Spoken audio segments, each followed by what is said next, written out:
Bonjour à tous, c'est toujours le frère Zulu là dans l'émission dans les relations cachées la parole de Blogba. Je rends grâce à Allah, le créateur du ciel, de la terre, des secrets, des grands colorés et redoutables. Je remercie le bas parce qu'il est bon, parce qu'il est fidèle, parce qu'il est tout puissant et de ce qui vit inexplicablement hors de toute réalité. Donc aujourd'hui, par sa permission, par sa grâce, par sa toute divine puissance, on va entrer une fois de plus dans les faits de la connaissance interdite. Car vous savez qu'il est dit dans Proverbe 19 que le manque de sens n'est bon pour personne, et dans Proverbe 25 la gloire de l'homme est de cacher des choses et la gloire de roi est de sonder des choses. Néanmoins il est dit dans Jérémie 33 de moi je te relèverai des choses cachées, des choses que tu ne sais pas, et dans Jean 3:11 nous disons ce que nous savons et l'on rend témoignage de ce qu'on a vu. Donc aujourd'hui il m'a été permis de faire cette vidéo exceptionnellement pour tous ceux qui pensent que la Bible est la parole de Dieu, tous ceux qui n'ont aucune connaissance, aucune substance spirituelle, tous ceux qui sont actuellement enchaînés par les liens que les colons ont ramenés, les fausses écritures, les bibles classiques actuelles qu'ils ont falsifiées, qu'ils ont modifiées, ils ont rempli des erreurs, des contradictions exprès dedans pour prendre votre énergie, pour prendre votre substance, pour vous vider complètement. Donc, parce qu'il y a aussi certains qui m'écrivent dans les commentaires que j'ai pu lire, et ça m'a fait rigoler, qui disent « Oh, que le nom de J est tellement puissant que je n'arrive pas à prononcer tout son nom complet. » Donc pourtant, je n'arrive pas à dire Jésus-Christ. Donc, j'ai dit Jésus-Christ. Et alors, donc, ma bouche a brûlé. Ah, Zulu, est-ce que ta bouche a brûlé vu que tu viens de dire Jésus-Christ? Du n'importe quoi. Franchement. Donc, ici, on va vous démontrer une bonne fois pour toutes que tous ceux qui s'accrochent inutilement dans les versions des Bibles classiques actuelles sont dépouillés de connaissances, non pas de substance spirituelle. Donc ici, on va vous montrer que ces gens sont dépouillés, comme j'ai dit, de la substance même spirituelle. Parce que beaucoup de personnes dans le monde, en tout cas ceux qui se disent chrétiens, croyants, tout ça, bon, pas tous les croyants, mais certains qui croient dur comme fer à cette version des Bibles actuelles classiques, ils disent que la Bible est la parole de Dieu, que la parole de Dieu ne se contredit pas, tout ça. Mais on va vous démontrer que sont les colons qui ont ramené ces Bibles-là, en tout cas, qui ont ramené ces écrits-là dans le continent Mounielé, c'est-à-dire Afrique ouassée. Ils ont fouetté vos ancêtres, ils les ont mis en esclavage, ils les ont mis dans la servitude, on les a forcés à accepter les fausses religions dites révélées. Et vous, comme des moutons ici à l'heure actuelle, les descendants qui êtes vous, vous acceptez ça parce que vous n'avez pas de connaissances, parce que vous n'avez même pas la capacité de raisonner. On vous montre tout le temps que la Bible, les Bibles actuelles classiques sont bourrées de contradictions, d'erreurs. Vous n'acceptez pas parce que vous êtes des esclaves, vous êtes pris dans le piège. Donc ici, on va donner la supercherie de ces faux dieux-là. On va montrer que Jésus-Christ, c'est un menteur. J'ai déjà démontré que Jésus-Christ est un menteur. Ici, il n'est pas question du vrai Christ. Donc ne confondez pas, parce qu'il y en a qui confondent mes paroles, qui pensent que je suis contre le Christ. Je ne suis pas contre le Christ, je suis contre le faux Christ que les colons ont ramené. Je suis contre le faux Christ qui est Jésus-Christ. Qui est Jésus-Christ aux yeux bleus là, ce Borgia là. Je suis contre ce Jésus-Christ là, je ne suis pas contre le vrai Christ. Donc ici, pour tous ceux qui pensent que la Bible est la parole de Dieu, que c'est le Saint-Esprit qui a inspiré, que c'est Dieu qui inspire la parole pour que sa parole soit bien utile pour sauver, pour convaincre, pour nettoyer. On va aller dans Nombre 23, 19, dont tout vous pouvez vérifier et partager réellement cette vidéo aussi au maximum. Donc dans Nombre 23, 19, il est dit, vous pouvez vérifier, dans Nombre 23, 19, il est dit, Dieu n'est point homme pour mentir. Il n'est point un homme pour mentir, ni fils d'homme, dans d'autres versions dit, ni fils d'Adam, pour se repentir. Donc, si on accepte que la Bible est la parole de Dieu, en tout cas, les versions sont, les écritures, là, telles que vous connaissez, sont la parole de Dieu. Donc, on va aussi accepter que Dieu n'est pas un homme pour mentir, donc Dieu ne va pas mentir, on accepte ça. Et qu'il n'est pas aussi un fils d'homme, d'autres versions, il n'est pas un humain, pour se repentir, dont Dieu ne pourra à aucun moment se repentir si on accepte bel et bien ces écritures-là. Donc, maintenant, on va vous montrer les contradictions que ce Dieu-là, votre faux Dieu que vous avez accepté, Jéhovah, Adonai, Elohim, Yahvé, El Shaddai, peut se tromper, peut même oublier et ment et approuve même le mensonge. Tel Père, tel Fils, même son Fils, Jésus-Christ, qui est ce faux Christ-là aussi, c'est un menteur. On va vous montrer des passages où ce Jésus-Christ-là a menti. Donc, dans Genèse 6, il est dit, Yahvé se repentit d'avoir fait l'homme sur la terre et il fut tout triste. dont Yahvé est tout triste, dont il se repentit. Or, dans Nombre 23, 19, il est dit que Dieu, Yahvé Adonai Elohim, ne peut pas se repentir parce que ce n'est pas un homme, donc il ne ment même pas. Or, Genèse 6, 6 dit le contraire. Genèse 6, 6 dit qu'il se repent, qu'il se repent. Et en plus, il est triste. Oh, le petit Dieu qui est tout triste. Oh, Yahvé Adonai, Jéhovah est tout triste. S'il est triste, qui c'est qui va le consoler alors? Donc, traduction du mot nouveau. Et Jéhovah regretta d'avoir fait les hommes sur la terre, virgule, et il fut peiné dans son cœur. Donc, Jéhovah a même un cœur. Dieu a un cœur. Yahvé a un cœur. Adonai, Elohim, El Shaddai, tous les noms que vous voulez. Donc, il a même un cœur. Ah, donc s'il a un cœur, il a aussi les intestins, il a des poumons, il a tout, quoi. Et on dit que ce n'est pas un homme, que ce n'est même pas une créature, mais il a un cœur. Ben voyons.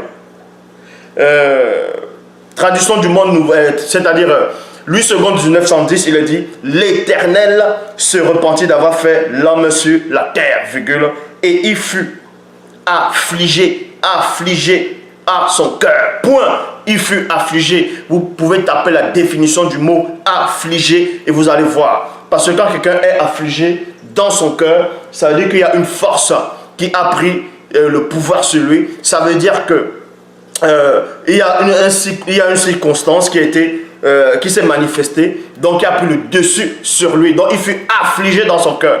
Donc si Dieu, Elohim, Yahvé Adonai, l'Éternel, Jéhovah a été affligé dans son cœur, ça veut dire qu'il n'est pas Dieu. Ah oui, ça veut dire qu'il y a quelque chose qui a pris le dessus sur lui. Ça veut dire que quelque chose l'a affligé, quelque chose de l'extérieur, de ce qu'il a vu, a eu un moment le pouvoir sur lui et ça l'a déstabilisé. Puisque vous dites que Dieu ne change pas. Donc, quelque chose l'a déstabilisé, quelque chose l'a affligé, quelque chose l'a touché. Il fut affligé.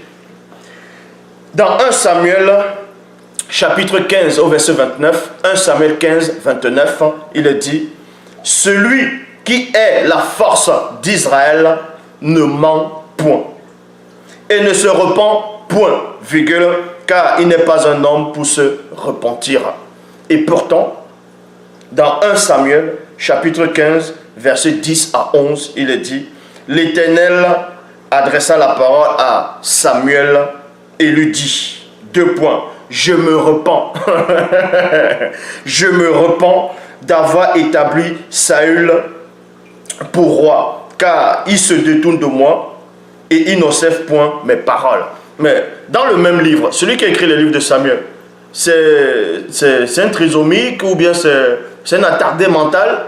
Il écrit que dans 1 Samuel 15, 29, on dit « Celui qui est la force d'Israël ne se repent point.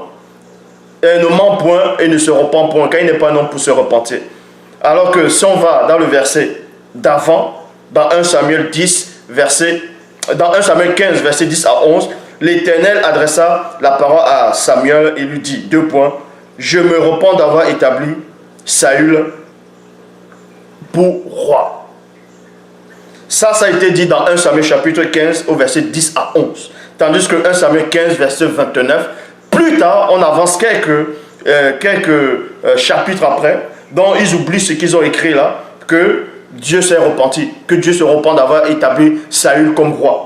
Mais maintenant on dit encore, celui qui est la force d'Israël ne se repent point. Alors, il faut savoir, soit il se repent, soit il ne se repent pas. Donc, on vous montre par là que Dieu c'est un homme. Vu qu'il est dit que Dieu n'est point un homme pour mentir, ni fils d'homme pour se repentir. Ce qui veut dire ici, là, selon cette traduction, qu'il n'y a que les hommes qui peuvent se repentir. Puisqu'on dit qu'il n'est ni un fils d'homme pour se repentir. Ça veut dire que s'il se repent, il n'est pas Dieu. Donc c'est un fils d'homme que les colons ont inventé. Voilà où vous donnez vos substances. Donc 1 Roi 22, verset 19. 1 Roi 22, 19, il est dit, Michée ajouta deux points. Eh bien, écoutez donc la parole de l'Éternel. J'ai vu l'Éternel assis sur son trône, virgule, et tous les corps célestes debout près de lui, à sa droite, à sa gauche. Donc, Michée ici a vu l'Éternel, a vu Jéhovah, a vu Yahvé, a vu Elohim, a vu le Seigneur, a vu votre Dieu. Il a vu. Et ensuite on dit quoi dans le verset 20, traduction du monde nouveau. Jéhovah alors dit, deux points, qui dupera, qui dupera Akab, virgule, je m'arrête dans la virgule. Donc, Jéhovah qui est Adonai, Yahvé, Elohim, celui dont vous appelez comme vous voulez, dont vous allez prier le dimanche, d'autres le samedi, d'autres tous les jours, vous allez prier, vous allez chanter, vous allez faire des louanges, voilà votre Dieu. Déjà c'est un menteur, il se repent. Et vous dites que la Bible complète est la parole de Dieu. Or, la parole de Dieu ici entre se contredit. Ça veut dire que ça ne peut pas être Dieu. Donc ici, on vous montre encore, dans 1 Roi chapitre 22, verset 20, que Jéhovah dit encore, Jéhovah alors dit, qui dupera Akab, virgule. Tapez le mot définition, duper. Duper, c'est mentir, qui va tromper. Donc Dieu demande ici, à l'un de ses généraux, c'est-à-dire à l'un de ses anges, qui va aller mentir? Qui dupera? Qui dupera? Donc, qui va aller mentir? Qui va aller tromper? Or, nous savons que c'est Satan qui trompe. Nous savons que Satan, c'est un menteur. Mais ici, il est dit que Dieu, Yahvé, Adonai, Elohim, l'Éternel, le nom que vous allez lui donner, en tout cas, il n'est pas Loba. Loba ne ment pas. Loba est hors de tout ça. Donc, ici, il demande qui dupera Akab. Qui va tromper Akab? Et écoutez la suite. Jéhovah alors dit, qui dupera Akab, virgule, pour qu'il monte et tombe à Raymond Gilad. Et celui-ci disait telle chose, tandis que celui-là disait telle autre chose. On vous montre que même les anges qui sont à côté de Dieu ne veulent même pas mentir. Parce que chacun cherche une solution, mais sans vouloir dire le mensonge. Donc ils vont rester dire, yeah, mais Dieu veut, le Créateur veut qu'on aille mentir. Il veut qu'on trouve une solution qui va duper. Mais on vous montre dans la suite, 1 Roi, chapitre 22, verset 21, Bible de Jérusalem. Alors l'Esprit s'avança et se tint devant Yahvé. L'Esprit se tint devant Yahvé. C'est moi, virgule, dit-il, qui le tromperait. Qui le tromperait? Tromper, c'est mentir. Et on sait que Satan, c'est le menteur. Est-ce que vous comprenez? Satan, c'est le menteur. Donc l'Esprit vient dire à Dieu. L'Esprit vient dire à Yahvé. L'Esprit vient dire à Jéhovah. L'Esprit vient dire à l'Éternel. L'Esprit vient dire à ce Seigneur-là. L'Esprit vient dire à votre faux Dieu. Je le tromperai. Point. Yahvé lui demanda comment. Point d'interrogation. Donc, on vous montre encore que Dieu, en tout cas votre Dieu, il n'est pas Dieu. Vu, en tout cas, il n'est pas le Créateur, vu qu'il est limité. Il y a un esprit qui vient devant lui, qui lui dit que lui va aller tromper, il va aller duper, il va aller mentir. Et ce Dieu-là, Yahvé et Adonai Elohim, l'Éternel lui dit, comment? Donc, Dieu ne sait pas tout. Il n'arrive même pas à lire dans les pensées de ses créatures. Il dit comment? Il lui pose la question, mais comment tu vas faire? Non, mais soyons un peu sérieux. C'est à ces gens d'hérésie dont vous avez mis votre foi. C'est à ces gens d'hérésie dont vous avez mis votre foi. Je viens vous présenter le Créateur unique, Loba, qui vit inexplicablement hors de toute réalité. Et ça vous échappe. C'est normal que ça vous échappe, vu que vous n'avez pas été choisi. Vous êtes des Mongols spirituels. On ne va même pas dire spirituels. Vous n'avez aucune substance. Mais il y avait ici, Jéhovah, Elohim, l'Éternel, votre faux Dieu dit, comment? Il lui pose la question. Il pose la question à cet esprit-là qui dit qu'il va aller mentir. Et Jéhovah lui dit même pas, eh mais tu sais que j'aime pas le mensonge. Puisqu'il a dit quoi? Dans Jean 17, 17, sanctifie pas ta parole, pas ta vérité, ta parole est la vérité. Or, pourquoi maintenant il n'arrive pas à dire, oh tiens, ma parole est la vérité? Mais lui-même il ne dit pas sa parole. Qui va aller tromper Akab? Qui va duper Akab? Et on vous dit qu'il y a un esprit qui vient devant lui. Dans d'autres versions, c'est l'esprit qui inspire les prophètes. C'est là où on voit bien que quand les prophètes donnent des prophéties, ça ne tient même pas la route. par rapport à une des prophéties dans Matthieu chapitre 2, verset 15. On dit le petit enfant Christ, le petit enfant Jésus-Christ et sa mère Marie sont allés avec son père adoptif en Égypte. Et maintenant là-bas, il fallait qu'ils sortent pour que la prophétie se réalise, ce que le prophète avait annoncé. Et on va voir la prophétie dans Osée 11, 1 à 2. On voit que ça ne tient même pas, on ne parle même pas de ce Jésus-Christ-là. Il est question d'Israël, qui est que quand Israël était jeune, je l'aimais. Et je l'appelais lui, c'est Israël, mon fils a sorti d'Égypte. Mais quand on va même par rapport même à cette prophétie dans Osée 11, 1 à 2, ça ne tient même pas. Mais que Israël même n'a jamais subi l'esclavage en Égypte. Je l'ai démontré. Ça ne tient pas. C'est pour ça qu'on dit l'esprit qui inspire les prophètes est venu devant Dieu. Il a dit, moi je vais aller mentir. C'est là que vous voyez que les prophéties bibliques, la plupart des prophéties bibliques que les colons ont ramenées là, qu'on a écrit, c'est complètement faux. C'est embrouillé, c'est de la zizanie, la christocentrisme. Parce que on sait bien l'esprit qui inspire ces prophètes-là, ces faux prophètes-là, qui n'ont rien à voir avec les véritables prophètes dont je parle dans la version authentique, originelle. Donc, Jéhovah, Yahvé, Adonai, Elohim, l'Éternel, votre Dieu dont vous priez, le Dieu de Jésus-Christ, il est limité. Il demande à l'un de ses créatures, oui, vu que cet esprit qui est venu, c'est sa créature. Si on accepte que votre Dieu, c'est votre créateur, que ce créateur qui a créé toutes choses, c'est sa créature ici, là. Mais il pose la question à sa créature, mais comment tu vas faire? Donc, et ce Dieu-là est tellement limité, n'arrive pas à pénétrer dans les pensées de l'entité, n'arrive même pas à voir le futur, il ne sait rien du tout. Il est limité au temps et à l'espace. Il dit, comment? Comment? 1 Roi 22, 22, Bible en français courant. J'irai, a-t-il dit, et je ferai prononcer des paroles, des mensonges par tous les prophètes du roi. Point. Le Seigneur lui a répondu. 2 points. Le Seigneur lui a répondu. Yahvé lui a répondu. Elohim lui a répondu. Jéhovah lui a répondu. L'Éternel lui a répondu. Le faux Dieu des chrétiens, des croyants, l'a répondu. Regardez donc la réponse. Comment quelqu'un vient dire à Dieu qu'il va descendre, il va aller mentir. Et regardez la réponse de Dieu. De votre Dieu en tout cas. C'est un excellent moyen. C'est un excellent moyen pour le tromper. Aïe, aïe, aïe, aïe, aïe. Vas-y et fais cela. Donc Dieu approuve le mensonge. Jéhovah approuve le mensonge. Voilà la Bible remplie des hérésies, remplie de mensonges, de contradictions, du n'importe quoi. Donc beaucoup de gens sont de s'accrocher inutilement. Vous vous accrochez sur ça. Les colons vous ont eu. Ils vous ont trompé. Vous vous accrochez sur du n'importe quoi. Donc voilà, votre Dieu approuve le mensonge. Votre Dieu approuve le mensonge. Yahvé approuve le mensonge. Jéhovah Elohim, l'Éternel, approuve le mensonge. Voilà. Yahvé Adonai approuve le mensonge.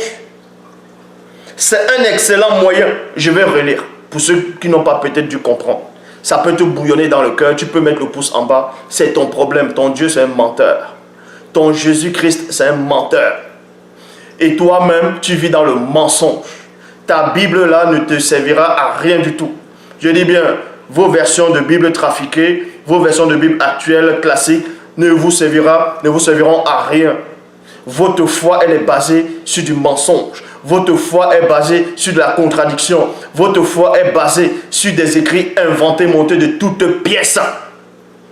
1 Roi 22, 22, Bible en français courant. Va sur Internet, tape Bible en français courant. Tu tapes 1 Roi 22, 22, tu vas lire, il est dit, j'irai, a-t-il dit, et je ferai prononcer des mensonges par tous les prophètes du roi. Point. Le Seigneur lui a répondu. C'est un excellent moyen pour le tromper. Vas-y et fais cela. Donc, vous allez voir que même votre Dieu là a un mauvais esprit. Voilà. Dans 1 Samuel chapitre 16, au verset 14, Bible Shuraki. 1 Samuel 16, 14, Bible Shuraki. Le souffle ici là, c'est l'esprit. Le souffle de Yahvé Adonai s'écarte de Séoul, donc de Saül. Un mauvais souffle, donc un mauvais esprit de Yahvé Adonai le tourmenta. 1 Samuel 16, 16. Bible, traduction, lui second 1910. Que notre Seigneur parle. Tes serviteurs sont devant toi. Ils chercheront un homme qui sache jouer de la hampe. Et quand le mauvais esprit de Dieu, le mauvais esprit de Dieu, le mauvais esprit de Dieu, le mauvais esprit de l'Éternel, le mauvais esprit de Yahvé, le mauvais esprit de Jéhovah, le mauvais esprit de Jéhovah Adonai sera sur toi, virgule, il jouera de sa main et tu seras soulagé. Traduction du monde nouveau. Quand l'esprit mauvais de Dieu viendra sur toi, voyez, Dieu a un esprit mauvais, en tout cas votre Dieu a un esprit mauvais. C'est normal, puisque la Bible est remplie que de ça, d'aller massacrer un Dieu qui est jaloux. Et pourtant dans Galates, où on fait allusion au fruit de l'esprit, on condamne la jalousie. Mais ce Dieu est jaloux. Il dit qu'il est un Dieu jaloux. Ce Dieu vous envoie dans la guerre. Ce Dieu vous envoie dans les territoires, prendre les gens sur le tranchant de l'épée et prendre les territoires. Il dit de ne pas voler, mais vous donne l'ordre de voler. Il dit de ne pas tuer, mais il dit à Moïse d'aller tuer. Il dit au peuple d'aller se venger. Voilà votre Dieu. C'est normal. La Bible vient de le dévoiler. C'est un mauvais esprit. Il a un mauvais esprit. Voilà votre Dieu. Et là, ça te fend le cœur, là. Toi qui écoutes ça, ça t'énerve. Hein. Zulula, t'énerve. Hein. C'est ton problème. Je dis bien, c'est ton problème. Ta Bible, vos traditions sont basées sur du mensonge. Satan a peur parce qu'il sait que la pure vérité, elle est là. La version authentique, originelle que j'apporte, tout ce qui est marqué dedans est purement vrai. Je dis bien, est purement vrai. Ce ne sont pas des récits mensongers, ce ne sont pas des récits inventés. Tout ce qui est dedans est vrai. En tout cas, la version que j'ai là. La version que moi j'ai à ma disposition, elle est vraie à 100%. Or, dans les Bibles classiques actuelles, c'est bourré de mensonges, de contradictions. Voilà, Dieu a un mauvais esprit. Maintenant, on va dans Jean chapitre 1, verset 18. Il est dit, personne n'a jamais vu Dieu. Jean chapitre 1, verset 18. Personne n'a jamais vu Dieu. 1 Jean 4, 12. Personne n'a vu Dieu à aucun moment. Donc, personne n'a vu Dieu à aucun moment. Tandis que quand vous lisez dans Exode chapitre 24, versets 9 à 10, il est dit, Moïse monta avec Aaron, Nabat, Ambium et 70 anciens d'Israël. Ils virent le Dieu d'Israël sous ses pieds, dont Dieu a même des pieds. Il a aussi des orteils, il a des ongles. Il les coupe comment avec les coupes-ongles. Exode 24, versets 9 à 10. Moïse monta avec Aaron, Nabat, Ambium et 70 anciens d'Israël. Ils virent Dieu. Il vit le Dieu d'Israël. Sous ses pieds, c'était comme un ouvrage de saphir étincelant, comme le ciel lui-même dans sa pureté. Remarquez que c'est dans Exode 24, versets 9 à 10, que le peuple d'Israël a vu Dieu. Et plus tard, quand vous lisez dans le verset 11, tout ça là, on vous apprend même qu'ils ont mangé après. Et Dieu n'a pas porté la main sur les élites des enfants d'Israël. Donc, Dieu savait qu'on l'a vu. Comment tu peux voir Dieu? Il ne sait pas que tu l'as vu. Mais bon. Ici, là, ils ont vu Dieu. C'est dans Exode 24. Maintenant, on va dans Exode, toujours le même livre, Exode 33, verset 20. On vous montre que Dieu oublie. Ce Dieu-là qu'on a vu dans Exode 24, 9 à 10. Voilà ce qu'il va dire dans Exode 33, verset 20. Jéhovah dit encore, tu ne pourras voir ma face, car l'homme ne peut me voir et vivre. Donc il a oublié qu'on l'a vu dans Exode 24. Et dans Exode 33, il vient dire, au fait, un homme ne peut pas me voir, parce que s'il me voyait, il ne peut pas vivre. Mais ceux qui l'ont vu là, c'était qui?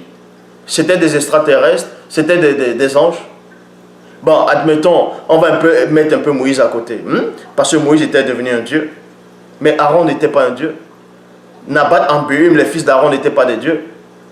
Les 70 anciens d'Israël n'étaient pas des dieux. Ils ont vu Dieu. C'était des hommes puisqu'ils mangeaient. Ils ne sont pas morts. Et ce Dieu oublie cela.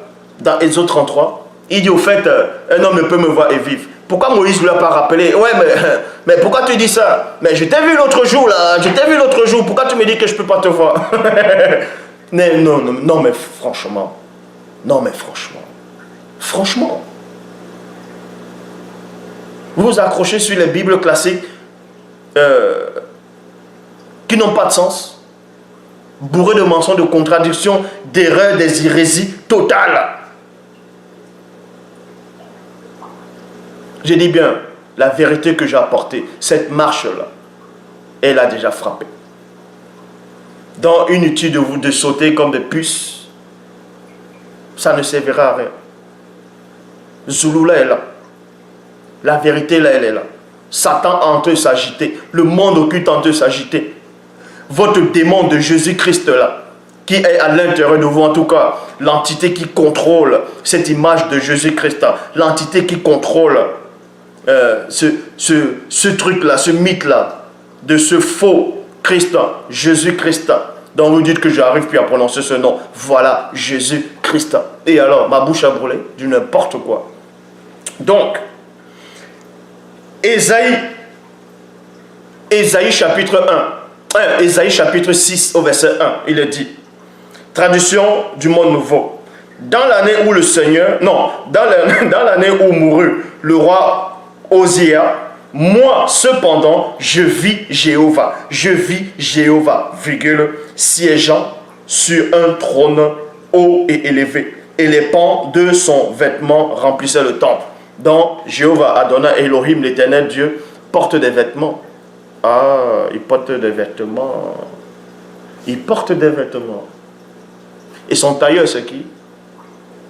Il porte quoi, du XXL? Il est même assis. Donc il s'assoit, quelque chose le contient. Parce que quand tu t'assois, ça veut dire que quelque chose te contient. Or, l'Oba que moi je connais, rien ne le contient. Rien ne le contient. Mon lui-même il dit quoi? Que voici les cieux des cieux ne peuvent le contenir. Mais il y a un siège, il y a un fauteuil, il y a, bon, pas le fauteuil, mais il y a un siège qui le contient puisqu'il s'assoit. Pouf! Mais ça, c'est un humain qu'on nous montre. C'est une créature qu'on est en train de montrer là. C'est pour ça que vous n'avancerez jamais. Vous serez toujours jaloux, orgueilleux, aigri, arrogant. Arrogant. Oh, il faut que je casse ce loup là. Hey, il faut que j'éteigne ce loup là. Qui peut éteindre ce loup là? Personne ne peut l'éteindre. Les gens vont s'agiter comme des puces. Ça sert à rien ce que vous faites là. Je dis bien, ça ne sert à rien. Ça ne m'empêche pas de dormir. La preuve, regardez comme je suis joyeux. Parce que ça m'affecte moi.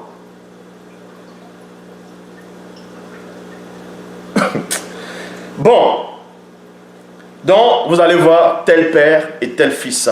Donc on vous a montré ici que Jéhovah, Yahvé, Adonai, Elohim, non seulement c'est un menteur, il oublie, il approuve le mensonge, il se repent, il est colérique, il donne les mauvaises idées aux gens. Et vous allez voir que son fils, Jésus-Christ, est pareil. Son fils Jésus-Christ aussi, c'est un menteur. Pourquoi? Parce que tel père, tel fils, non? On va vous montrer alors où Jésus-Christ aussi, c'est un menteur. Dans Jean, chapitre 5, au verset 19, Jean 5, 19, il est dit, Jésus reprit donc la parole et le dit, 2 points. En vérité, je vous le dis, le Fils ne peut rien faire de lui-même. Il ne fait que ce qu'il voit faire au Père. Et tout ce que le Père fait, virgule, le Fils aussi le fait pareillement. Pareillement. Donc, si le Père a menti, le Fils aussi va mentir. Parce qu'il voit faire le Père, il va copier le Père. Donc, regardez comment il va copier le Père. Quand vous lisez dans Luc, chapitre 24, au verset 28, Luc 24, 28, là, il est question du chemin d'Emmaüs. Là, c'est quand le Christ a ressuscité. Donc, on va dire la Bible actuelle, quand Jésus-Christ a ressuscité dans les Bibles actuelles, il y avait des apôtres, quelques apôtres qui marchaient sur le chemin de Maïs. Et ce Jésus-là est venu les rencontrer. Or, ils ne savaient pas que c'était lui, puisque les yeux étaient empêchés de le voir, de le reconnaître plutôt. Et pendant la conversation, ils étaient en train de converser. Et ce Jésus-là les demande, mais pourquoi vous êtes, qu'est-ce qui se passe, pourquoi vous parlez ainsi, tout ça? Mais il pose la question, mais es-tu le seul ici, là, qui ne sait pas, qui ne sache pas ce qui s'est passé? Donc, ils ont conversé. Et ce Jésus-là commence à les expliquer ce que les prophètes ont dit sur son sujet, tout ça.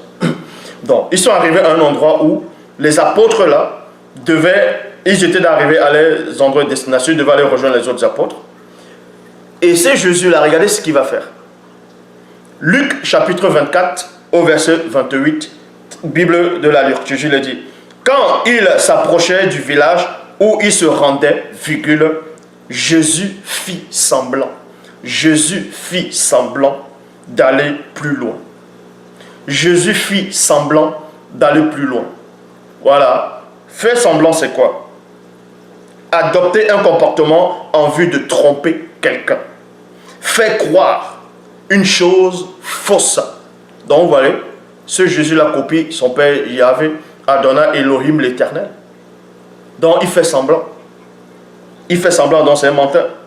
Bible des peuples, il fit semblant d'aller plus loin. Bible parole de vie, Jésus fait semblant d'aller plus loin. Traduction du monde nouveau, il fit comme s'il allait plus loin. Bible en français courant, Jésus fit comme s'il voulait poursuivre sa route. Bible de Jérusalem, il fit semblant d'aller plus loin. Donc, c'est un menteur. Là, on va commenter un passage où il a encore menti. Pour cela, on va dans Genèse, chapitre 7, au verset 1. Oui, Genèse, chapitre 7, verset 1, il est dit, l'Éternel dit à Noé, entre dans l'arche, toi et toute ta famille. Et toute ta famille. Donc, on va me montrer comment ce Jésus-là va contredire son père, Yahvé, Adonai et l'Éternel Elohim. Genèse, chapitre 7, au verset 1. L'Éternel dit à Noé, entre dans l'arche, toi et toute ta famille, car j'ai vu que devant moi, tu es juste parmi tes contemporains. Genèse chapitre 7, verset 13 à 16. En ce jour même, Noé entra dans l'arche avec ses fils Shem, Cham et Japheth, avec sa femme et les 3 femmes de ses fils, ainsi que tous les animaux selon leurs espèces, tout le bétail selon son espèce, tous les reptiles qui rampent sur la terre selon leurs espèces, tous les oiseaux selon leurs espèces, tous les petits oiseaux, tous ceux qui ont des ailes. Point. Ils entraient dans l'arche avec Noé, 2 par 2, issus de toutes les créatures qui ont souffle de vie. Et ceux qui entrèrent, virgule, mâles et femelles de toutes sortes de chair, entraient comme Dieu lui avait ordonné. Après cela, Jéhovah ferma la porte derrière lui. Donc, et pourtant, Jésus-Christ va venir contredire son Père, va venir contredire le récit que soi-disant son Père a inspiré les prophètes d'écrire, ou a inspiré des hommes pour écrire. Matthieu chapitre 24, versets 38 à 39. Matthieu 24, 38 à 39, il est dit, car dans les jours qui précédaient le déluge, les hommes mangeaient et buvaient, se mariaient et mariaient leurs enfants jusqu'au jour où Noé. Il n'est pas question ici Noé et sa famille, ou Noé, sa famille et les animaux, mais jusqu'au jour où Noé entra dans l'arche. Et ils ne se sont doutés de rien jusqu'à ce que le déluge vienne les emporter tous. Donc, pour Jésus-Christ, il n'y a que Noé seul qui est entré dans l'arche. Puisqu'il n'a pas cité les autres, non. Ah si, il faut avec précision. Maintenant, ceux qui vont toujours, les adeptes pour défendre du n'importe quoi, vont venir écrire, ouais, mais il a dit Noé, en disant Noé va aussi penser à sa famille.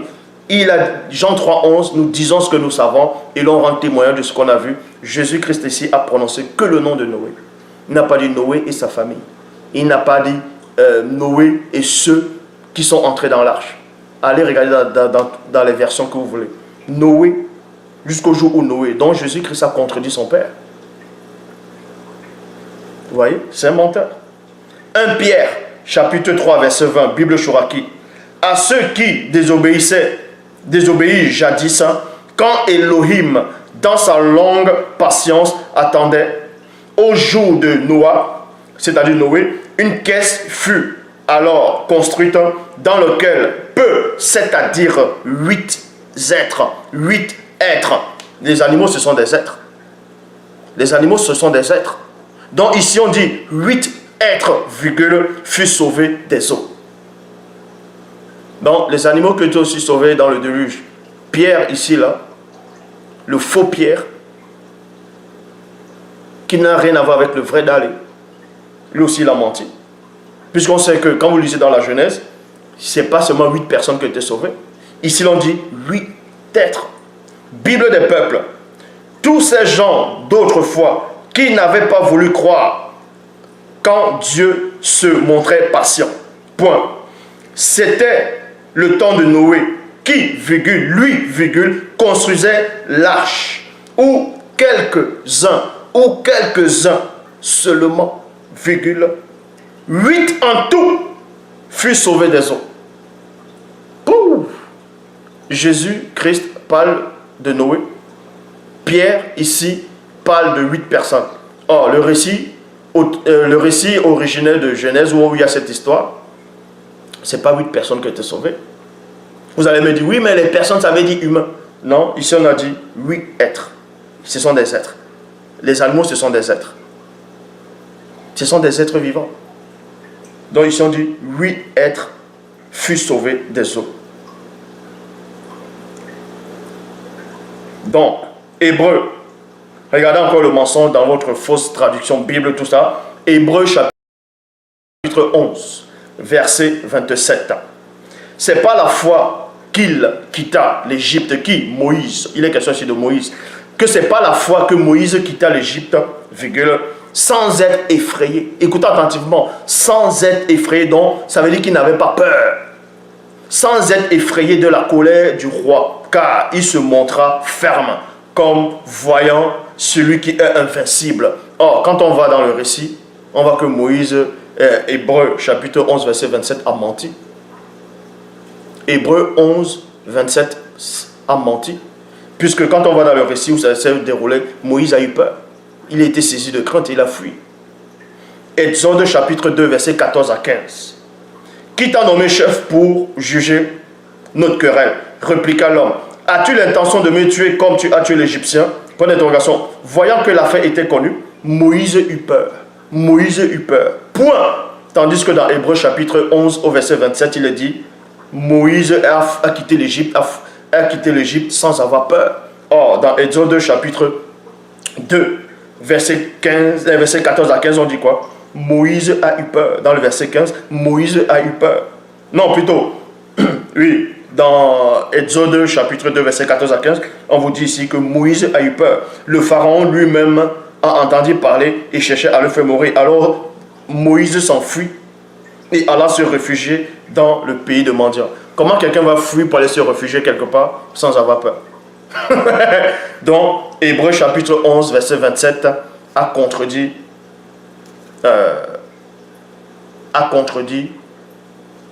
je dis bien, Hébreu chapitre 11, verset 27 a contredit Exode 2, 14 à 15. Et quand on voit même le récit même d'Exode, où Moïse a grandi en Égypte, il a pris la fuite là-bas, là. Ça n'a même pas eu lieu déjà. J'ai démontré cela. Ça ne tenait pas la route. Donc, voilà votre fausse Bible remplie de mensonges, de contradictions. Vos Bibles classiques. Zulula est là. Donc, tenez courage. La victoire, elle est déjà là. L'Oba s'est encore glorifié. En tout cas, le Dieu, non, créateur unique.